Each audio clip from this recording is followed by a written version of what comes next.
44 number question में आपको बताना क्या है, ये देखिएगा यहाँ पे। इसमें बोला है भी सभी 5 सेल पर्सनों द्वारा बेची गई कुल बीमा पॉलिसी में क्यू द्वारा बेची गई बीमा पॉलिसी की प्रतिशत कितनी है। तो टोटल कितनी बेची गई है वो आपको ऐड करना है, यहाँ पे जोड़ना है 128, 165, 136, 111 और 120। इसको पहले तो आप ऐड करो, पहले आप इसको सभी को जोड़ोगे तो यहाँ पे ये हो जाएगा अभी 8 और 5 13, 13 और 6 19 और 1 20, 2। उसके बाद में यहाँ पे 2 और 6 8, 8 और 3 11 और 1 12, 12 और 2 14, 14 और 2 16, एसएल 1 1 2 3 4 5 और 6 यानी 660 आ गया। अब यहाँ पे टोटल 660 है और कुल बीमा पॉलिसी में क्यू ने कितना बेचा है, 165 बेचा है। तो यहाँ पे क्यू द्वारा बेची गई बीमा पॉलिसी की कितनी है, यानी 165 है। ये क्वेश्चन इस प्रकार से बन जाएगा, 165 है वो 660 का कितना प्रतिशत है, तो यहाँ पे 100। तो ये 11 से काट दोगे आप, तो यहाँ पे एक से एक कैंसिल हो गया, 11 से काटो, 11 छिके 66 और 11 कम 11 बच गया 5, 11 5 55। तो यहाँ पे अब काट दो आप 3 से, 3 2 6 और 3 5 15, 2 एकम 2, 2 5 10 और 5 × 5 25। तो यहाँ पे 25% आ जाएगा, यानी 2 नंबर ऑप्शन हो जाएगा।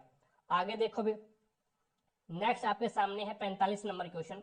45 नंबर क्वेश्चन है P Q R S T और वी एक ही इमारत के साथ अलग अलग मंजिलों पर रहते हैं। इमारत में सबसे ऊपर वाली मंजिल का क्रमांक 1 है और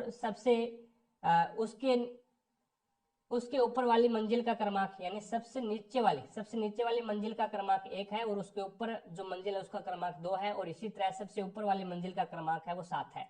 ठीक है। उसके बाद में यहाँ पे क्या बोला है, क्यू मंजिल क्रमांक 2 पे रहता है, क्यू है वो 2 पे रहता है। आर है वो यू की मंजिल के ठीक ऊपर वाली मंजिल पे रहता है, आर है ना वो यू के ठीक ऊपर वाली पे रहता है, और एस है ना वो वी की मंजिल के ठीक नीचे वाली मंजिल पे रहता है, एस है ना वो वी के नीचे वाली मंजिल पे रहता है। उसके बाद में इसने बोला है टी और पी की मंजिल के बीच में, टी और पी की मंजिलों के बीच में केवल 3 व्यक्ति रहते हैं, केवल और केवल कितने व्यक्ति रहते हैं, 3 व्यक्ति रहते हैं। और आर सबसे ऊपर वाली पे रहता है, यानी आर है वो किस पे रहता है, 7 नंबर मंजिल पे रहता है। और यहाँ पे आर और पी मंजिलों के बीच में केवल एक व्यक्ति रहता है, तो यहाँ पे पी आ जाएगा, इसके बीच में एक ही व्यक्ति आएगा। और उसमें ऊपर देखो भी क्या बोला है, टी और पी की मंजिलों के बीच में 3 व्यक्ति है, टी और पी के बीच में 1 2 और 3 ही व्यक्ति है, यहाँ पे ये आ जाएगा। तो यहाँ पे क्या है, P कितने पे आएगा, P आएगा 5 पे, क्योंकि यहाँ पे एक व्यक्ति इसके बीच में है। और ये आएगा 4 पे, 3 पे, यहाँ पे 4 3। इसने क्या बोला है, T और P की मंजिलों के बीच में केवल 3 व्यक्ति रहते हैं, केवल और केवल 3 व्यक्ति रहते हैं। तो यहाँ पे अब इसमें देखो भी क्यू जो T है वो क्या है, 1 नंबर मंजिल पे आ जाएगा, P है वो T 1 नंबर पे आ जाएगा। 2 नंबर पे कौन है भाई, यहाँ पे क्या बोला गया था, Q 2 नंबर पे आ रहा है, तो Q है वो 2 नंबर पे आ जाएगा। ठीक है। और उसके बाद में इसने पूछा क्या है, पूछा है P किस मंजिल पे रहता है, तो P यहाँ पे 5 नंबर मंजिल पे रह रहा है अभी, 5 नंबर ऑप्शन में आ जाएगा।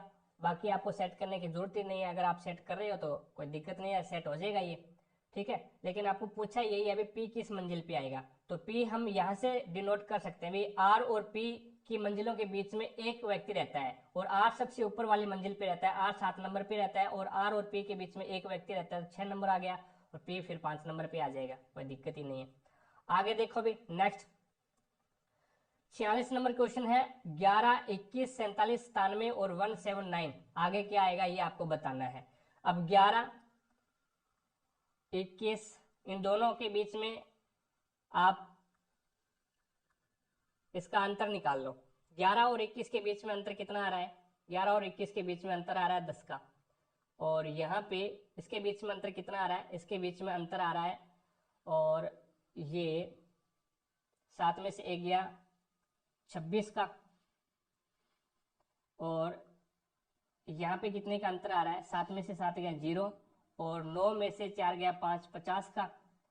और इनके बीच में कितने का अंतर आएगा अभी, यहाँ पे 9 में से 7 गया 2, और यहाँ पे बच गया 17 में से 2, 8 आ गया, 82 का अंतर आ गया। इस दोनों के बीच में देखो कितने का अंतर आ रहा है, यहाँ पे 16 का अंतर आ रहा है, और यहाँ पे देखो कितने का अंतर आ रहा है, तो यहाँ पे 10 में से 6 गया 4, और यहाँ पे बच गया 4, ये 24 का अंतर आ रहा है। और इनके बीच में देखो कितने का अंतर आएगा, ये आएगा 2 का, और फिर 8 में से 3 32 का। अब यहाँ पे देखो भी ये 8 का अंतर आ रहा है, और इसके बीच में भी 8 का अंतर आ रहा है। अब 8 का अंतर आगे आएगा, तो यहाँ पे आ जाएगा 40 का। 40 को 82 में ऐड करो, 40 को 82 के अंदर ऐड करो, तो 82 और 40 कितने होते हैं, 2। अंतर का अंतर निकाल रहा है अभी, ठीक है, अंतर का अंतर पे चल रहा है, तो ये 122। 122 को 179 में जोड़ दो, 179 में 122 को जोड़ोगे तो 9 और 2 11, 1 और 7 और 2 9 और 1 10 और 2 और 1 3, 301 आपका यहाँ पे राइट आंसर हो जाएगा। ये अंतर का अंतर यहाँ पे निकल रहा है, ठीक है। आगे देखो भी नेक्स्ट आपके सामने है, नेक्स्ट 47 नंबर क्वेश्चन है। 47 नंबर क्वेश्चन है, ए बिंदु ए से बिंदु बी तक पहुंचने के लिए अनीता को पश्चिम की ओर 70 मीटर चलना पड़ा पश्चिम की ओर। ये लो 70 मीटर चल गया, फिर उसे दाईं ओर मुड़ना चाहिए, दाईं ओर मुड़ना चाहिए और 70 ही मीटर चलना चाहिए। दाईं ओर मुड़ गया, दाईं ओर चलना चाहिए, उसे फिर बाएं मुड़ना चाहिए और 150 मीटर चलना चाहिए। बाएं मुड़ोगे और 150 मीटर चलोगे, ये लो 150 मीटर चल गया। उसके बाद में उसे बाएं मुड़ना चाहिए और 70 मीटर चलना चाहिए, तो 70 मीटर चलोगे तो वापस यहीं पे आ जाओगे, 70 चला। उसके बाद में उसे बाएं मुड़ना चाहिए और 90 मीटर चलना चाहिए। बाएं मुड़ोगे और 90 मीटर चलोगे तो ये लो 90 मीटर चला गया। उसके बाद में फिर उसे क्या है, दाएं मुड़ना चाहिए और 100 मीटर चलना चाहिए। अब दाएं मुड़ोगे और 100 मीटर चलोगे तो ये लो 100 मीटर चल गया। उसके बाद में क्या बोलता है, अंत में उसे क्या है, बाएं मुड़ना चाहिए और क्या है 130 मीटर चलना चाहिए, तो ये एकदम एक्यूरेट इसके नीचे आएगा 130 मीटर। अब देखो ये 150 है और ये 70 है, 150 और 70 कितना हो गया अभी, ये लगभग 220 हो गया, ठीक है। तो अब ये ऐड कर लो, कितना हो रहा है 90 और 130 को ऐड करोगे तो ये भी कितना हो रहा है 0 और 2 और 220 हो रहा है। तो यहाँ पे एकदम एक्यूरेट इसके नीचे आके रुकेगा ये। अब ये बोल क्या रहा है, तो बिंदु बी, बिंदु ए से, बिंदु बी है, ये बिंदु ए है और ये बिंदु बी है, वो ए से कितनी दूरी पर है, तो ये कितनी दूरी पर भी, ये 100 मीटर की दूरी पे है। यहाँ पे देखो 100 मीटर चला था ना ये, तो ये 100 मीटर की दूरी पे है और किस दिशा में है, तो वो दक्षिण दिशा में है। तो यहाँ पे 100 मीटर और दक्षिण दिशा आपकी राइट आंसर हो जाएगी। आगे देखो भी नेक्स्ट 48 नंबर क्वेश्चन है, इनमें से क्या अलैंगिक प्रजनन का उदाहरण नहीं है, वो आपको बताना है। तो ग्राफ्टिंग है वो अलैंगिक प्रजनन का उदाहरण नहीं है, बाकी विखंडन है, विखंडन है यानी बहुविखंडन होता है, वो प्लाज्मोडियम में होता है।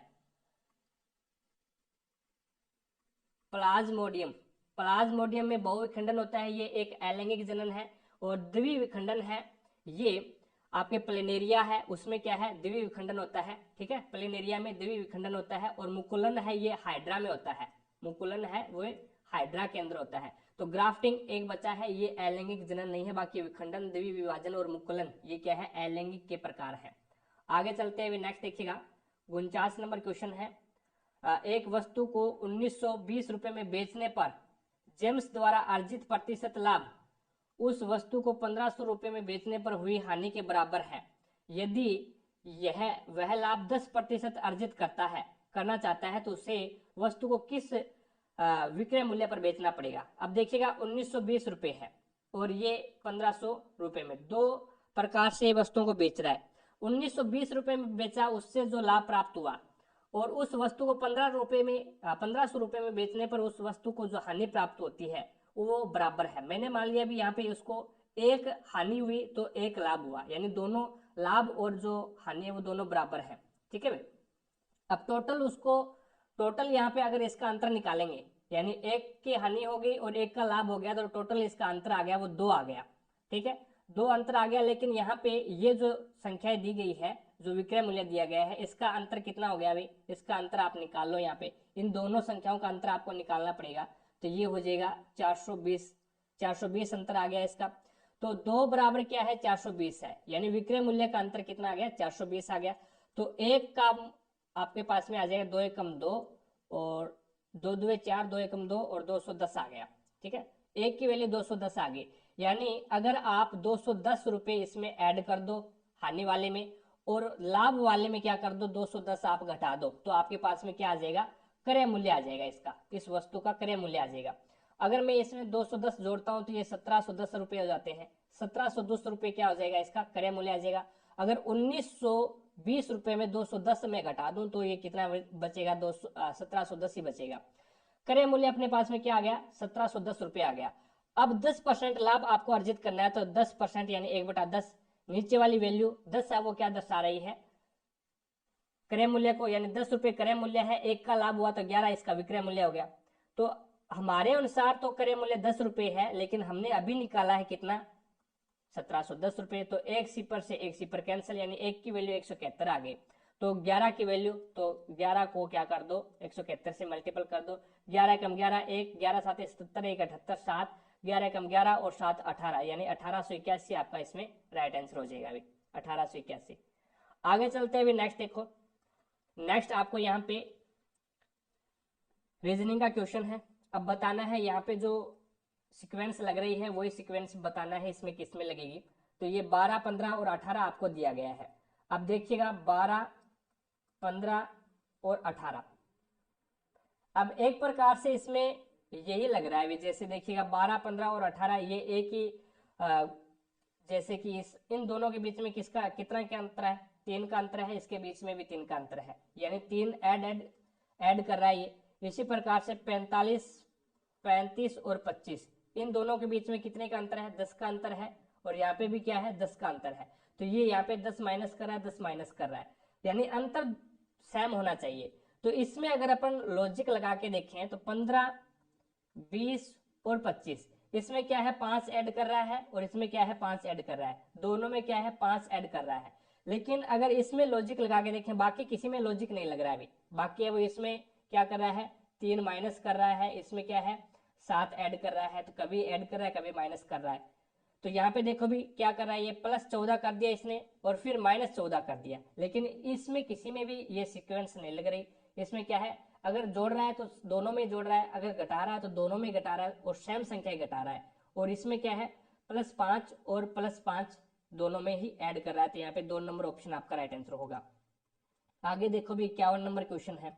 51 नंबर क्वेश्चन बढ़िया क्वेश्चन है।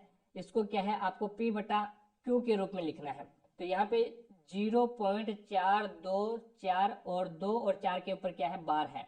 अब इसको सोल्व करने के लिए जितने अंकों के ऊपर बार है, जितने अंकों के ऊपर बार है उतने तो नीचे 9 लग जाएंगे, और जिसके ऊपर बार नहीं है वो क्या हो जाएगा, 0 के रूप में नीचे आ जाएगा। तो 424 जिसके ऊपर बार नहीं है वो ऊपर वाली संख्या से घटेगा, और जितनों के ऊपर बार है, कितनों के ऊपर बार है, 2 और 4 के ऊपर, यानी 2 अंकों के ऊपर बार है तो 2 नीचे 9 आ जाएगा, और एक के ऊपर बार नहीं है तो उसका एक शून्य आ जाएगा। इस प्रकार से इसको सोल्व करना है। तो ये 420/990, एक सिपर से एक सिपर कैंसिल, तो 42/99 3 से कट जाएगा, 3 एकम 3 बच गया, 1 3 चौके 12 और 3 3 9, यानी 14/33 आपका यहाँ पे राइट आंसर हो जाएगा। आगे चलते हुए नेक्स्ट देखो 52 नंबर क्वेश्चन। 52 नंबर क्वेश्चन है, एक गोलीय दर्पण के ध्रुव और वक्रता केंद्र के बीच की दूरी आपको बतानी है। ध्रुव और वक्रता केंद्र के बीच की दूरी उसके फोक्स दूरी f के पदों में आपको लिखनी है। आपको पता है वक्रता केंद्र r, वक्रता केंद्र जो त्रिज्या होती है वो r होती है। r बराबर क्या होता है 2f होता है, r बराबर क्या होता है 2f होता है, यानी दुगनी होती है। वक्रता केंद्र की फोक्स दूरी है, फोक्स दूरी से वक्रता केंद्र है वो दुगना होता है, ठीक है। तो यहाँ पे 2f हो जाएगा, तो f के पदों में लिखना है तो 2f आपका यहाँ पे राइट आंसर हो जाएगा अभी, ठीक है। और f बराबर क्या हो जाएगा, ये f बराबर हो जाएगा r/2, f बराबर ये r/2 भी होता है, लेकिन f के पदों में लिखना है तो 2f हो जाएगा। आगे देखो भी नेक्स्ट आपके सामने है, निम्नलिखित में से कौन सी नदी अमरकटक की पहाड़ियों से निकलती है। तो ये नर्मदा नदी है, वो अमरकटक की पहाड़ियों से निकलती है मध्य प्रदेश से, ठीक है। 36 नंबर में 53 नंबर में आपका यहाँ पे हो जाएगा 3 नंबर ऑप्शन नर्मदा नदी। आगे देखो भी नेक्स्ट आपके सामने है 54 नंबर क्वेश्चन, और 54 नंबर क्वेश्चन में आपको बताना है भी सुनीता उत्तर की ओर 10 मीटर चलती है, ये लो उत्तर की ओर 10 मीटर, फिर वहां से बाएं मुड़ता है और 11 मीटर चलता है, और 11 मीटर चलता है, ये लो। उसके बाद में वह दाएं मुड़ता है और 13 मीटर चलता है, दाएं मुड़ता है और 13 मीटर चलता है, और फिर पुनः वह दाएं मुड़ता है और 25 मीटर चलता है, और 25 मीटर चलता है। अब सुनित का मुख किस दिशा में है, तो अब उसका मुख है वो पूर्व दिशा में हो जाएगा। तो यहाँ पे 4 नंबर ऑप्शन आपका राइट आंसर हो जाएगा। आगे देखो भाई नेक्स्ट 55 नंबर क्वेश्चन देखिएगा, ये आपका करंट अफेयर का है तो ये काम आने वाला नहीं है। अब देखिएगा 56 नंबर क्वेश्चन देखिएगा, ये दी गई संख्या है, इसमें विषम में आपको क्या करना है 2 ऐड करना है, और सम में आपको क्या करना है 1 घटाना है।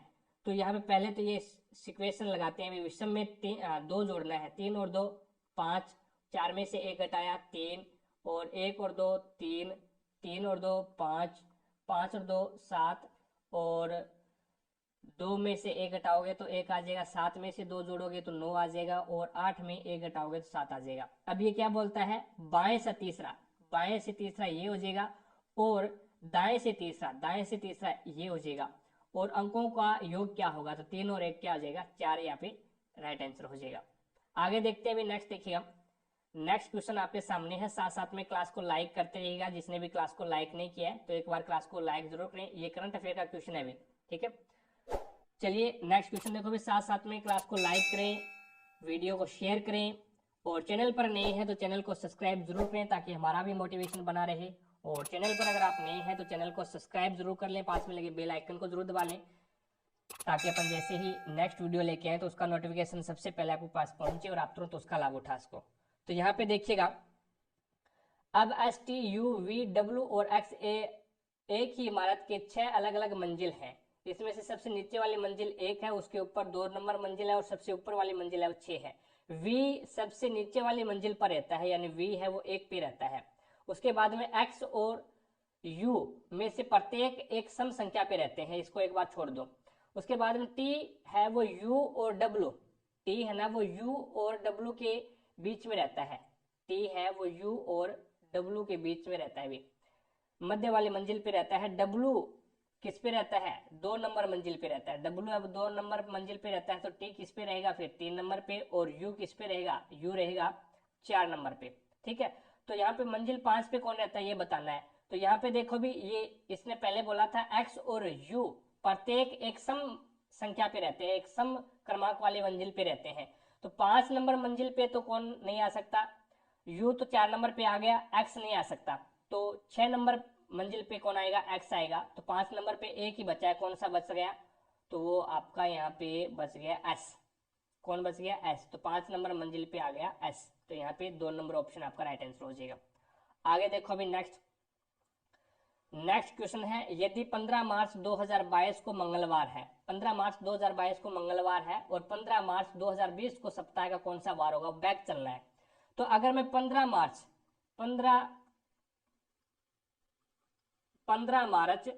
2021 की बात करूं, 2021 की बात करूं, तो यहाँ पे कौन सा वार हो जाएगा भाई, जस्ट एक आपको घटाना है इसमें से। तो ये बैक चल रहे हैं तो सोमवार हो जाएगा, क्या हो जाएगा सोमवार हो जाएगा,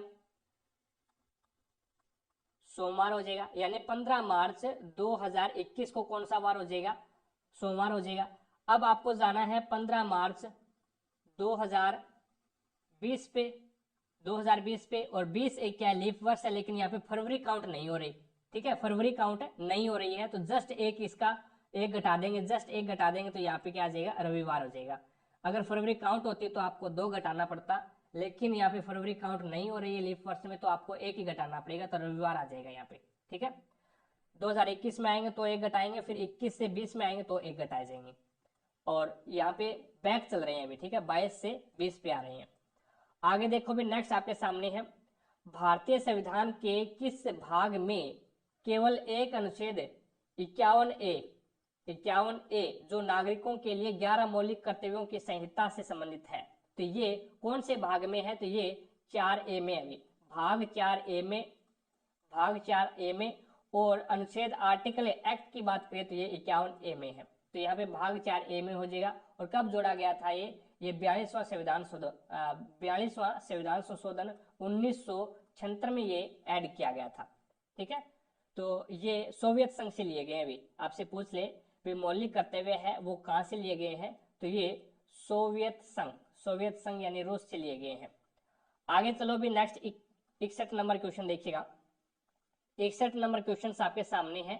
यहाँ पे आपको बताना है ऐसी कितनी संख्याएं हैं जिसके ठीक बाद एक प्रतीक है और ठीक पहले भी एक प्रतीक है, यानी प्रतीक आएगा, संख्या आएगी और प्रतीक आएगा, ये आपको बताना है। तो यहाँ पे पहले प्रतीक और फिर संख्या फिर प्रतीक। तो देखिएगा यहाँ पे पहले प्रतीक ये एक ये रहा, पहले प्रतीक फिर संख्या फिर प्रतीक, एक ये रहा, पहले प्रतीक फिर संख्या फिर प्रतीक, और उसके बाद में एक ये रहा। और है क्या? और नहीं है, तो यहाँ पे 3 आपका राइट आंसर हो जाएगा। अभी आगे चलते हैं। नेक्स्ट देखो अभी 62 नंबर क्वेश्चन, ये करंट अफेयर का है। 63 नंबर क्वेश्चन देखो अभी, नवरोज त्योहार किस धार्मिक समुदाय से संबंधित है, तो वो फारसी से हो जाएगा, यानी 2 नंबर ऑप्शन है वो आपका यहाँ पे राइट आंसर हो जाएगा, फारसी से हो जाएगा। आगे देखो अभी नेक्स्ट आपके सामने है 64 नंबर क्वेश्चन है।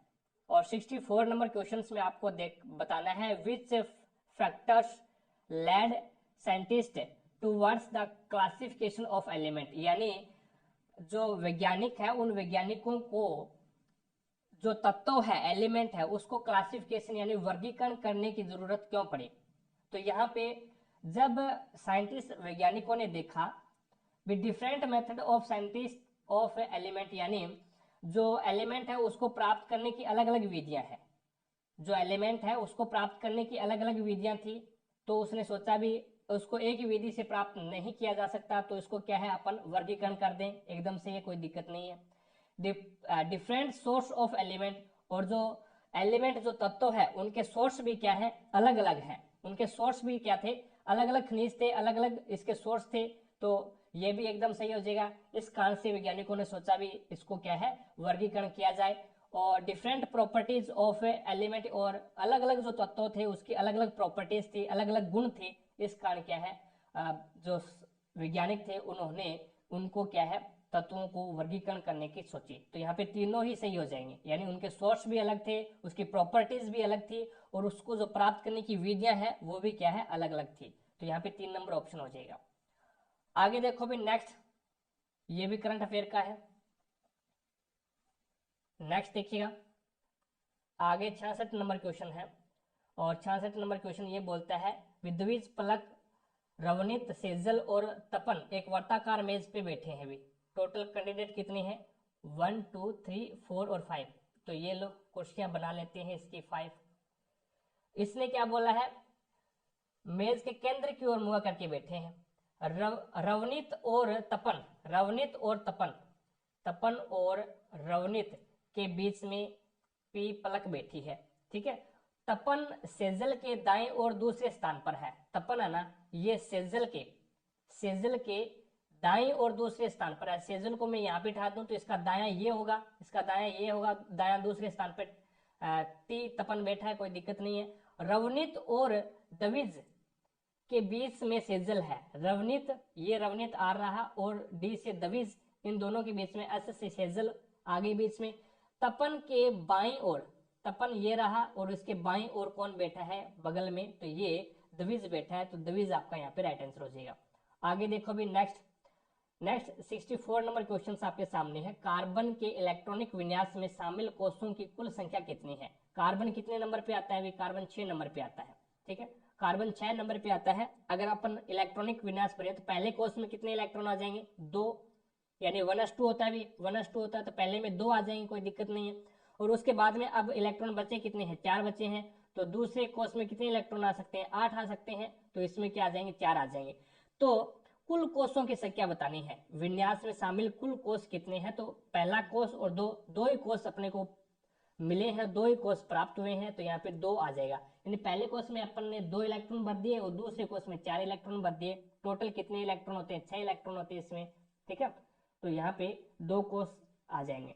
आगे देखो भी, नेक्स्ट है 68 नंबर क्वेश्चन है, और 68 नंबर क्वेश्चन क्या बोलता है, ये बोलता है भी यदि पहली शर्त है, यदि पहले घटक संख्याएं हैं, पहले घटक, यदि पहले दो घटक एक संख्या है, पहले दो घटक संख्या कोई दिक्कत नहीं है, और अंतिम एक प्रतीक है, तो अंतिम तो प्रतीक नहीं है, अंतिम तो 3 नंबर है, 3 संख्या एक 3 है संख्या के रूप में, तो ये पहली कंडीशन लागू नहीं होगी।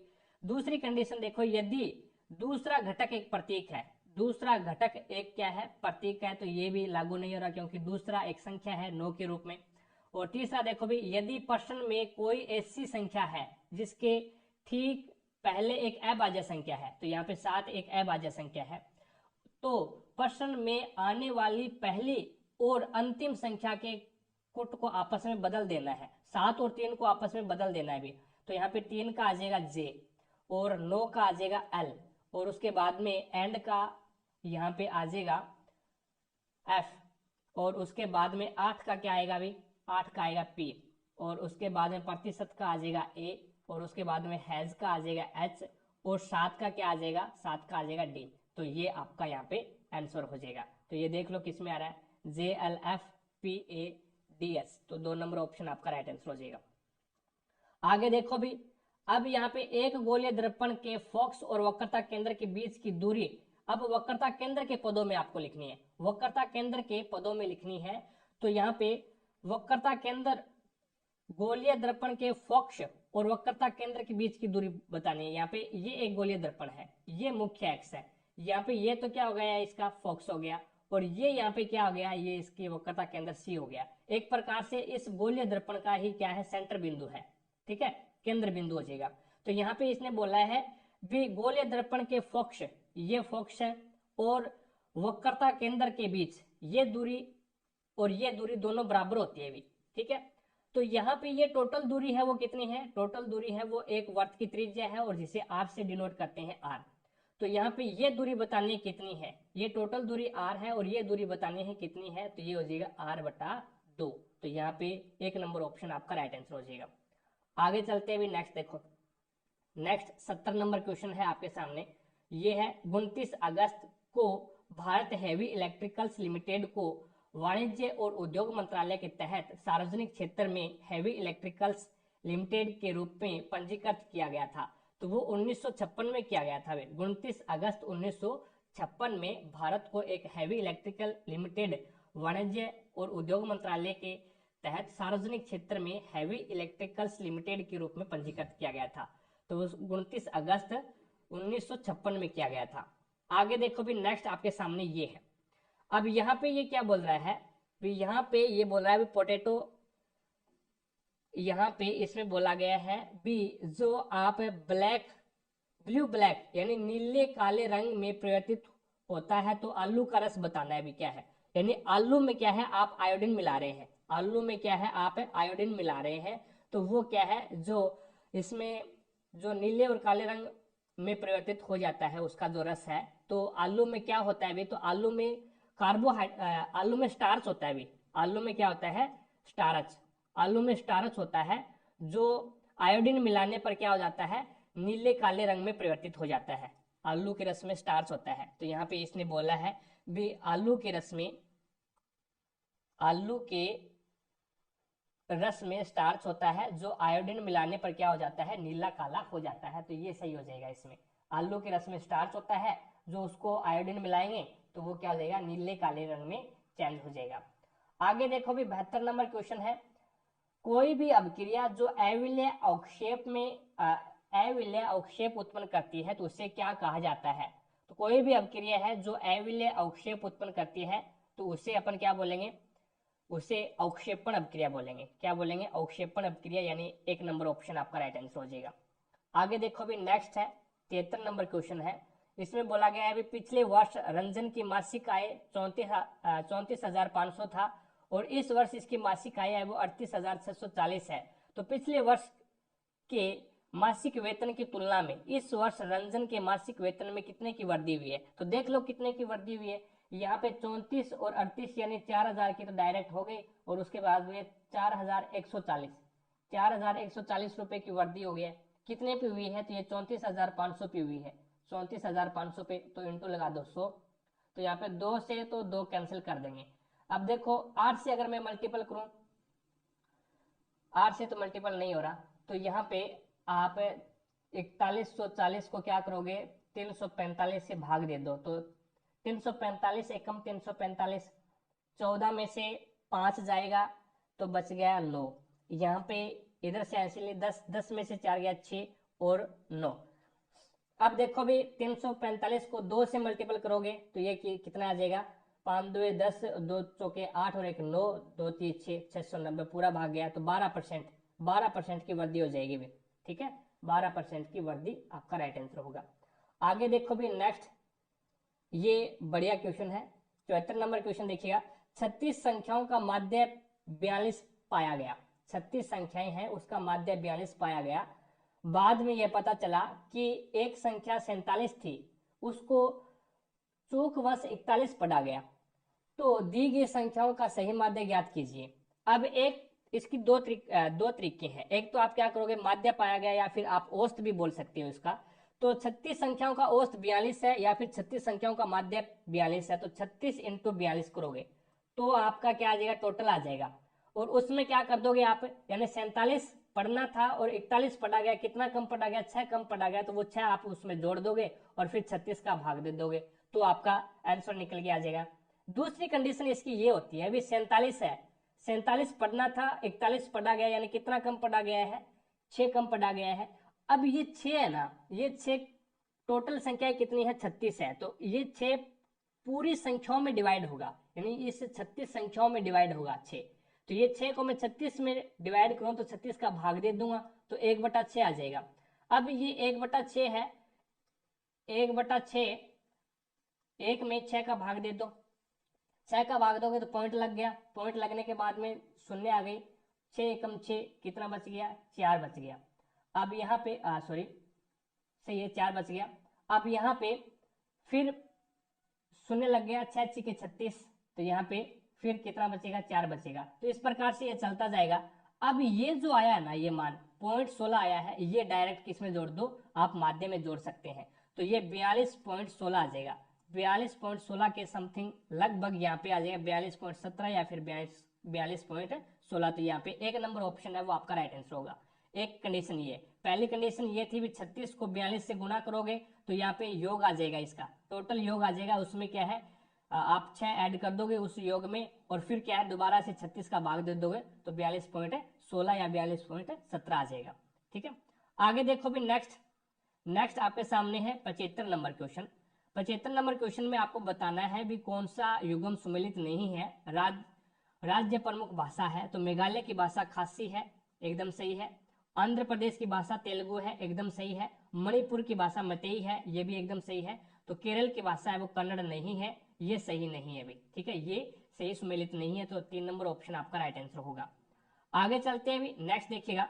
नेक्स्ट है 76 नंबर क्वेश्चन। सभी पंचायत संस्थाओं में पदों का कितना भाग महिलाओं के लिए आरक्षित होता है, तो वो 1/3 होता है। जैसे टोटल पद है वो पंचायत के, ये मान लो भी आप 27 है, टोटल पद कितने हैं, 27 है। अगर आपसे पूछ ले भी 27 सभी पंचायत में, यानी पंचायत में टोटल पद 27 है, उसमें महिलाओं की संख्या कितनी होगी, तो महिलाओं का पद कितने होते हैं, 1/3 होते हैं, 3 एकम 3, 3 में 27, तो महिलाओं के पद कितने हो जाएंगे, 9 हो जाएंगे। तो कहने का मतलब है वो 1/3 होता है। सभी पंचायत संस्थाओं में पदों का कितना भाग महिलाओं के लिए आरक्षित होता है, तो वो 1/3 होता है।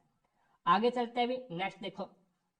नेक्स्ट 77 नंबर क्वेश्चन है, ये आपका क्या है, करंट अफेयर का है, ये कोई काम आने वाला नहीं है।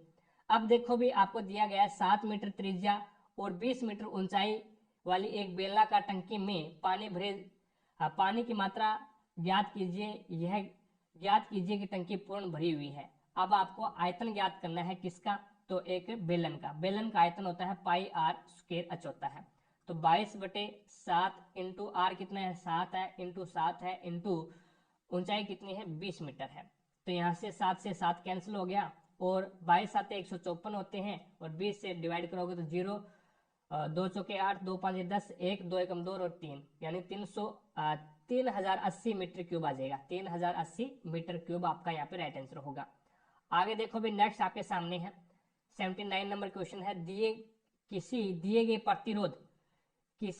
प्रतिरोध R को, कोई प्रतिरोध R है, उसको दो बराबर भागों में बांटा जाता है या फिर दो बराबर भागों में काटा जाता है, तो प्रत्येक भाग का प्रतिरोध क्या हो जाएगा, R/2 हो जाएगा भाई।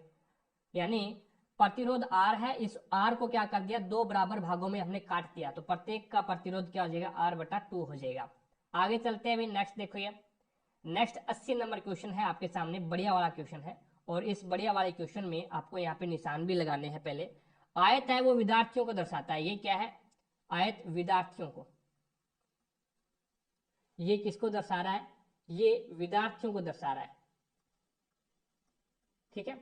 उसके बाद में वर्त है वो लड़कियों को दर्शा रहा है, ये जी यानी गर्ल्स।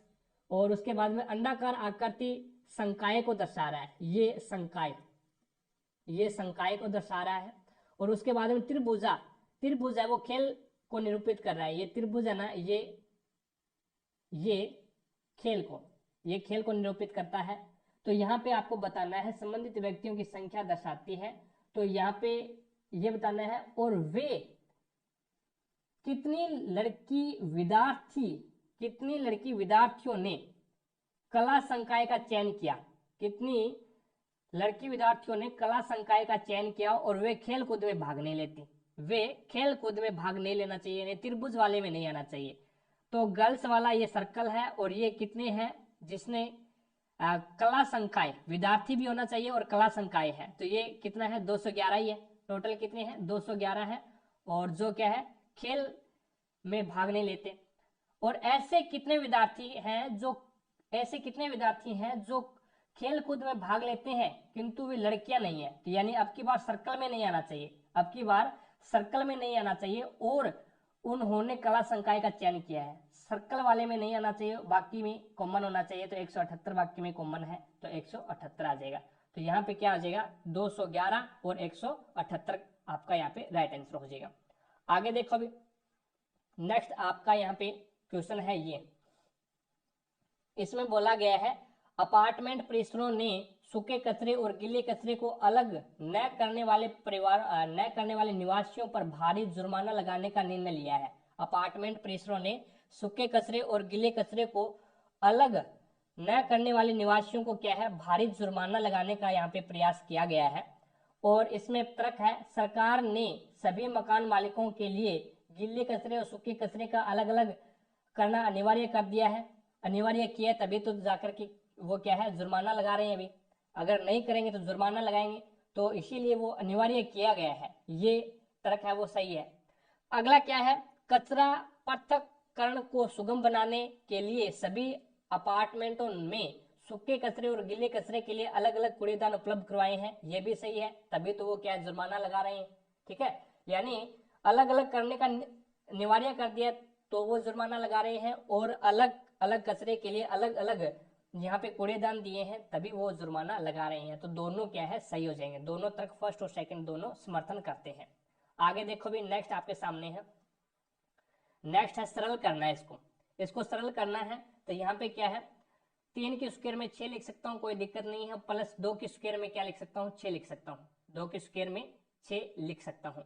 तो यहाँ पे देखिएगा 3 के स्क्वायर 6 कितने होते हैं, 3 के square 3 into 3 into 3 into 3 into 3 into 3, और यहाँ पे 3 3 9, 9 3 27, 27 3 81, और 81 3 243, और 243 3 कितने होते हैं, 3 3 9, 3 चौके 12, 3 दूनी 6 और 7 यानी 729।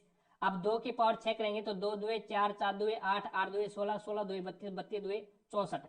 तो यहाँ पे 729 में 64 ऐड कर दो, 7 9 और 4 कितने होते हैं, 13, 1 और 6 और 2 8 और 1 9 और 1 7, 793 आ जाएगा इसका, 793 आपका राइट आंसर होगा। आगे देखो भी नेक्स्ट आपके सामने है ये, इसमें बताना है P है वो S से बड़ा है क्या, P है वो S से बड़ा है क्या। तो यहाँ पे देखो भाई P बराबर है Q के, P और Q बराबर है, और Q से बड़ा है N और N से बड़ा है S। तो कहने का मतलब है भी S बड़ा है P से, S बड़ा है P से, तो पहला कथन गलत हो जाएगा। अब दूसरा देखो भी Q बड़ा है क्या Z से, Q है वो Z से बड़ा है क्या।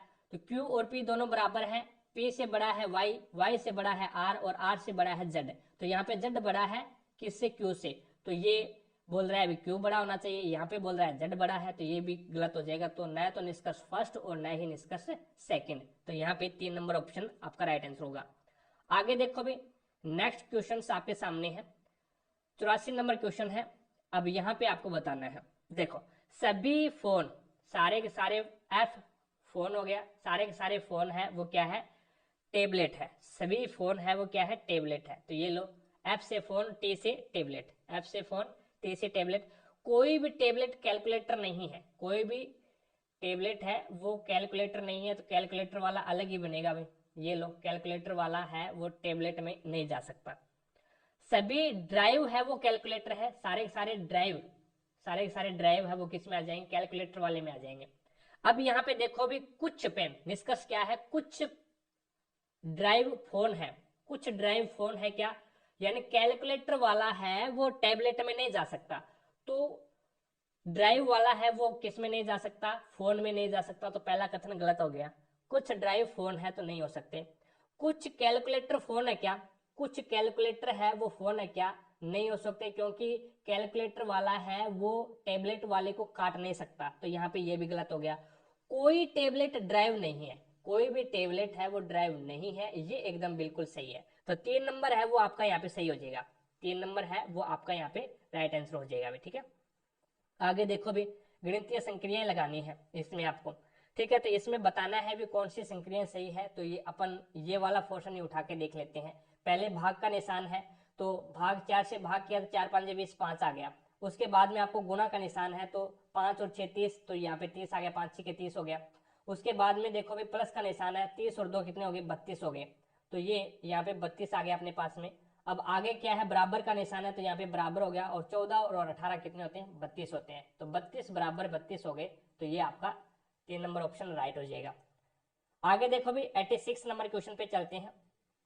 86 नंबर क्वेश्चन है, इसमें 7 मित्र हैं और वो वर्ताकार मेज पर केंद्र की ओर मुंह करके बैठे हैं। तो ये लोग 7 मित्र अपने बना दिए, ये 7 मित्र हैं, 4 5 6 और ये 7।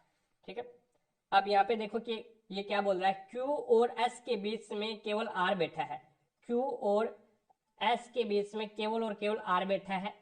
उसके बाद में P और V के बीच में केवल T बैठा है। एक बार इसको छोड़ दो, V और Q के बीच में V है ना, वो Q के दाईं और तीसरे स्थान पर है, Q का दाया तीसरा स्थान।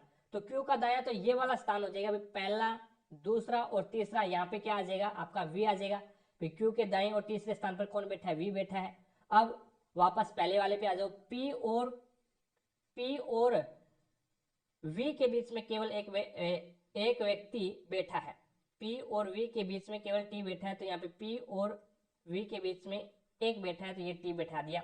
अब ये क्या बोल रहा है, P और U, V है ना, V वो U के बाएं और तीसरे स्थान पर है, U के बाएं और तीसरे स्थान पर है V, तो U यहाँ पे बिठाऊंगा तो U का बायां ये हो जाएगा, पहला दूसरा और तीसरे स्थान पे V बैठा है, कोई दिक्कत ही नहीं है। R के दाएं और ठीक बगल में कौन बैठा है, तो R ये है, और R का दायां ये हो जाएगा, ये वाला तो S बैठा है, तो यहाँ पे 2 नंबर ऑप्शन आपका राइट आंसर हो जाएगा। आगे देखो अभी 87 नंबर क्वेश्चन देखिएगा। रीना अपने घर से निकलकर 3 किलोमीटर पर घंटे की चाल से चलती है और वह एक जन्मदिन पार्टी में 20 मिनट देरी पर पहुंचती है। यदि वह अपनी चाल को बढ़ाकर के 4 किलोमीटर पर घंटे करे तो वह 30 मिनट पहले पहुंच जाती है। तो उसका घर से जन्मदिन पार्टी वाले स्थान के बीच की दूरी ज्ञात करनी है। तो इसके लिए होता है, दूरी का फॉर्मूला होता है, दूरी बराबर क्या होता है, पहले चाल फर्स्ट चाल इंटू क्या हो जाएगा, सेकेंड चाल।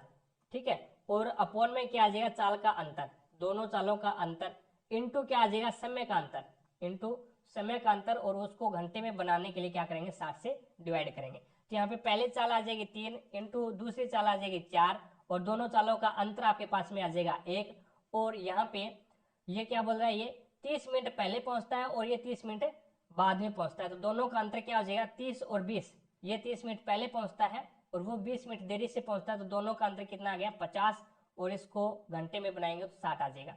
तो यहाँ से 0 से 0 कैंसिल, 3 एकम 3 और 3 2 6 और 2 एकम 2 2 2 4 और 5 2 10, तो यहाँ पे 10 किलोमीटर आ जाएगी आपके आंसर, 10 किलोमीटर आपका आंसर आ जाएगा। दोबारा से सुनिएगा, दोबारा यहाँ पे पहले पहली वाली चाल इंटू दूसरी वाली चाल, यानी पहली चाल और दूसरी चाल का गुणनफल अपॉन में दोनों चालों का अंतर, और इंटू करना है समय का जो अंतर है उससे, और समय के अंतर को डिवाइड करना है 60 से, क्योंकि उसको घंटे में बनाना है। मिनट में दिया गया है तो यहाँ पे घंटे में बनाना पड़ेगा। आगे चलते हुए नेक्स्ट देखो। नेक्स्ट 88 नंबर क्वेश्चन आपके सामने है। क्वेश्चन है किशोरावस्था के दौरान मानव शरीर में अनेक परिवर्तन होते हैं, निम्नलिखित में से कौन सा परिवर्तन केवल लड़कियों में लैंगिक परिपक्वता से संबंधित है? तो मुहान से युक्त तेलीय त्वचा होना, ये दोनों में ही होता है, भी लड़के और लड़कियों दोनों में ही मुहान से युक्त तेलीय त्वचा हो जाती है। शरीर के विभिन्न हिस्सों पर बालों का बनना, ये भी दोनों में ही होता है। शरीर के विभिन्न हिस्सों पर बालों का बढ़ना, ये भी दोनों में ही होता है, लड़कियों लड़कियों दोनों में। और उनकी दिखावट के प्रति सचेतता होना, दिखावट के प्रति सचेतता, ये भी लड़के में भी होती है और लड़की में भी होती है, यानी दोनों है वो 2-2 3-3 घंटे तक क्या है शीशे के सामने, दर्पण के सामने खड़े रहते हैं, तो ये भी क्या है दोनों में ही होता है। अब उसके बाद में अगला क्या है, स्तन ग्रंथियों की वृद्धि। स्तन ग्रंथियों की वृद्धि है वो लड़कों में नहीं होती है, ये लड़कियों में होती है, ओनली फॉर लड़कियों में ही होती है स्तन ग्रंथियों में वृद्धि। तो यहाँ पे 4 नंबर ऑप्शन है वो आपका राइट आंसर हो जाएगा। आगे देखो, 89 नंबर क्वेश्चन है आपके सामने। ये बोल रहा है यदि एक गोले का आयतन क्या है 36 पाई सेंटीमीटर क्यूब है, तो गोले का व्यास आपको बताना है क्या होगा। तो गोले का आयतन क्या होता है भाई, गोले का आयतन होता है 4/3 पाई आर की क्यूब होता है, पाई आर की क्यूब होता है। तो यहाँ पे इसका मान आपको क्या दिया गया है, 36 पाई दिया गया है, तो पाई से तो पाई कैंसिल कर दो आप, तो आर की क्यूब बराबर क्या हो जाएगा, आर की क्यूब बराबर हो जाएगा 4 इंटू क्या हो जाएगा 3, यानी ये हो जाएगा आर की क्यूब बराबर हो जाएगा 36/4 इंटू आ जाएगा 3, तो 4 से काटोगे 4 एकम 4, 4 में 36, तो ये हो जाएगा आर की क्यूब बराबर आ जाएगा 27। तो आर बराबर क्या क्या आ जाएगा, तो 3 आ जाएगा। आर की क्यूब बराबर 27 है तो आर बराबर 3 आ जाएगा। अब गोले का व्यास बताना है, त्रिज्या 6 है तो गोले का व्यास कितना हो जाएगा, त्रिज्या 3 है तो गोले का व्यास कितना आ जाएगा, 6 हो जाएगा। तो 2 नंबर ऑप्शन आपका राइट आंसर हो जाएगा अभी। आगे यहाँ पे देखो अभी 3x² माइनस 13x प्लस 6 है, तो मूलों का गुणनफल आपको बताना है। तो यहाँ पे मूलों का गुणनफल बताना है, तो ये हो जाएगा यहाँ पे alpha dot beta, alpha dot beta बराबर क्या होता है, c/a होता है। और अगर आपसे योग पूछ ले तो योग होता है अल्फा प्लस बीटा बराबर क्या होता है, -b/a होता है, -b/a होता है, ये फॉर्मूला होता है अभी। तो गुणनफल पूछा है तो अल्फा डॉट बीटा, ये दोनों गुणनफल, ये इसके मूल है, अल्फा और बीटा दो मूल है, इन दोनों के बीच में गुणनफल है। तो c का मान यहाँ पे क्या है 6 है, और a का मान यहाँ पे क्या है 3 है, तो ये कितना आ जाएगा आपका गुणनफल 2 आ जाएगा। तो यहाँ पे 2 नंबर ऑप्शन है वो आपका राइट आंसर होगा। आगे देखो भी 91 नंबर क्वेश्चन देखिएगा, 91 नंबर क्वेश्चन है, ये है ये वाला क्वेश्चन। यहाँ पे देखो भी निम्न में से कौन सी योजना ग्राहक के लिए सर्वाधिक लाभकारी होगी, ग्राहक के लिए सबसे ज्यादा लाभकारी कौन सी होगी। तो योजना फर्स्ट है 5 खरीदे और 3 मुफ्त पाए, 5 खरीदोगे तो 3 मुफ्त पाए। और यहाँ पे योजना 2 बोल रहा है अभी 5 खरीदे 6 पाए, तो कहने का मतलब है 5 खरीदोगे तो 1 मुफ्त पाएंगे।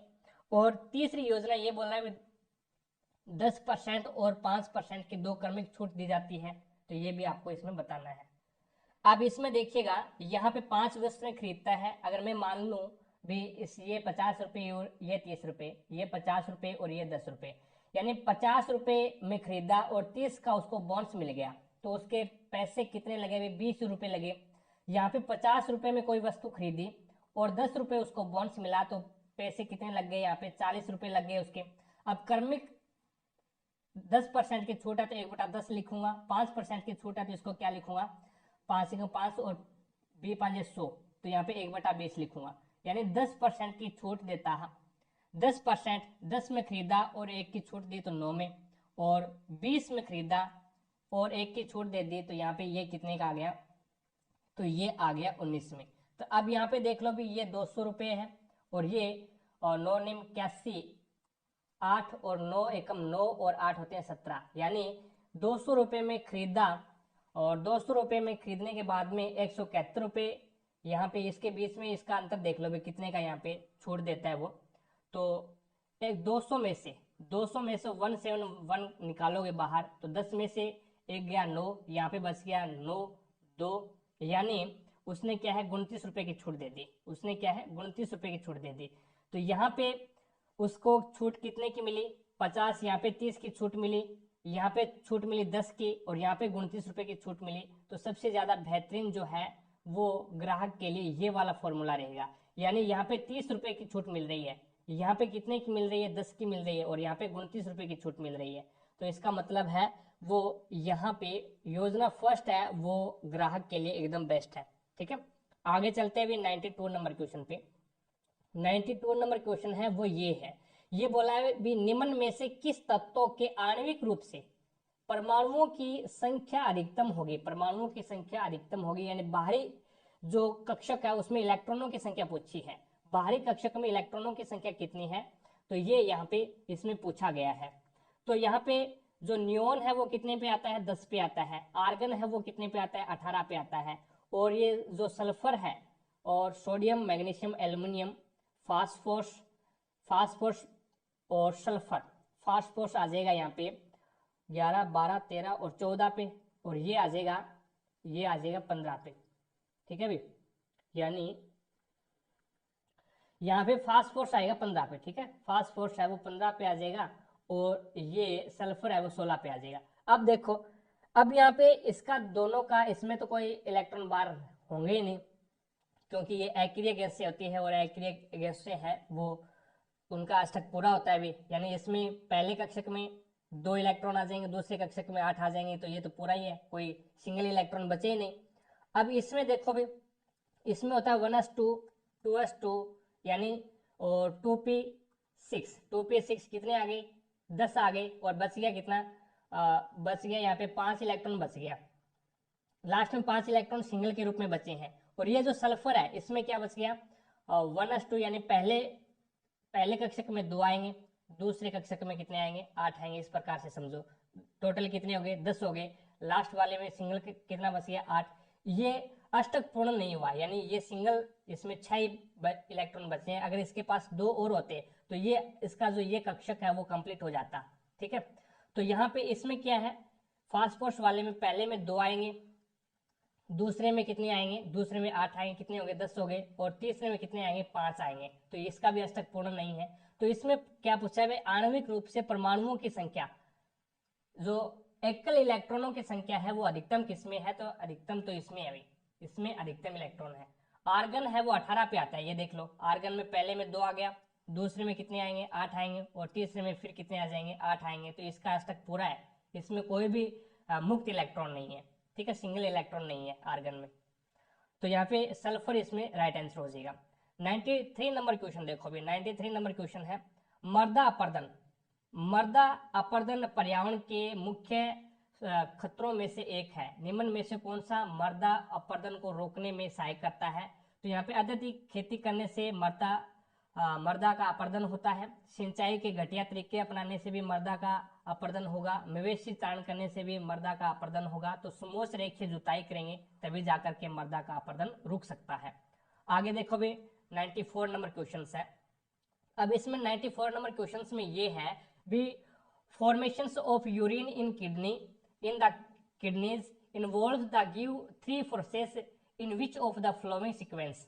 अब आपको सीक्वेंस में बताना है, अभी किडनी के अंदर जो यूरिन होता है, मूत्र होता है, उसको जो प्रोसेस होती है बनाने की, वो 3 प्रोसेस के अंदर कंप्लीट होती है। पहली होती है फिल्ट्रेशन, पहला फिल्ट्रेशन का मतलब होता है उसको छानेगा, पहले किडनी है वो मूत्र को छानेगी, छानने के बाद में जो सिलेक्टिव, जो रीऑब्जर्वेशन, जो छानने के बाद में जो बचा है उसको फिर से दोबारा से क्या करेगा, उसको रीऑब्जर्वेशन करेगा, यानी दोबारा से उसको क्या करेगा, दोबारा से उसके अंदर जो भी सिलेक्टिव मटेरियल बच गया उसको दोबारा से चुनेगा, उसको दोबारा से बाहर निकालेगा, रीऑब्जर्वेशन करेगा उसका, और फिर क्या कर देगा, फिर एलिमिनेशन कर देगा, उसको क्या कर देगा, बाहर निकाल देगा।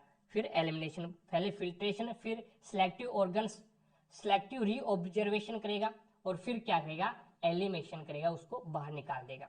तो पहले छानने की विधि होगी, उसके बाद में दोबारा से उसको क्या करेगा, दोबारा से उसमें चुनेगा, और फिर उसमें क्या करेगा, एलिमिनेशन, यानी उसको बाहर निकाल देगा। आगे देखो भाई 95 नंबर क्वेश्चन है और बढ़िया क्वेश्चन है। 95 नंबर क्वेश्चन है 48 72 एक संख्या है और एक अन्य संख्या है x। लघुत्तम समावर्ती इनका दिया गया है 576 दिया गया है, तो इसमें x वो संख्या बतानी है क्या होगा। तो पहले तो 48 के आप अभाज्य गुणनखंड करो। 48 में 2 24 2 12 2 6 2 3 3 1, ठीक है, ये इसके अभाज्य गुणनखंड हो गए। अब 72 के अभाज्य गुणनखंड करोगे आप तो ये हो जाएगा 2 2 के बाद में 36 2 72 2 18 2 72 2 और 9 2 72 9 2 18, फिर 3 से 3 3 9 3 और 1। अब 576 के आप क्या करो अभाज्य गुणनखंड कर दो। 576 के अभाज्य गुणनखंड करोगे तो 2 2 2 4 1 2 8 16 और 2 8 16, 2 से फिर जाएगा 14 और 4 फिर 2 से जाएगा 7 और 2 फिर 2 से जाएगा 36 2 72 फिर 2 से जाएगा और 18 2 36 फिर 2 से जाएगा 9 2 18 फिर 3 से जाएगा और 3 3 और फिर 3 से जाएगा फिर आएगा 1। अब यहाँ पे आपको ये बताना है भी जो आपको एलसीएम दिया गया है 576, दो संख्याएं आपको दी गई है 48 और 72 है। एक संख्या ऐसी है जो x के रूप में है और वो बतानी है कौन सी है। अब देखिएगा इसमें दो कितनी बार आया है 1 2 3 4, 4 बार आया है और इसमें 3 बार आया है। लेकिन इसमें देखिएगा 1 2 3 4 5 और 6, यानी 6 बार 2 आया है। कहने का मतलब क्या है जो x संख्या है ना उसके टुकड़ों में 6 बार तो 2 आएगा, 6 बार तो क्या आएगा 2 आएगा, 6 बार 2 आ जाएगा। 2 2 4 4 2 8 8 2 16 16 2 32 32 2 64, तो 64 इसमें आपका आंसर हो सकता है। 64 अगर ऑप्शन में है तो, नहीं है कोई दिक्कत नहीं है। अब देखो भी, अब 3 से मल्टीपल और कर दो, 3 से मल्टीपल और करके देख लो तो क्या है 3 चौके 12, 1 और 3 छके 18 और 1 19 192। 192 क्या ऑप्शन में है तो वो संख्या 192 हो जाएगी। वो संख्या क्या हो जाएगी 192, यानी वो संख्या 64 भी हो सकती है, वो संख्या 192 भी हो सकती है और वो संख्या है वो 576 भी हो सकती है। इन तीनों में वो संख्या एक हो सकती है, कोई दिक्कत नहीं है।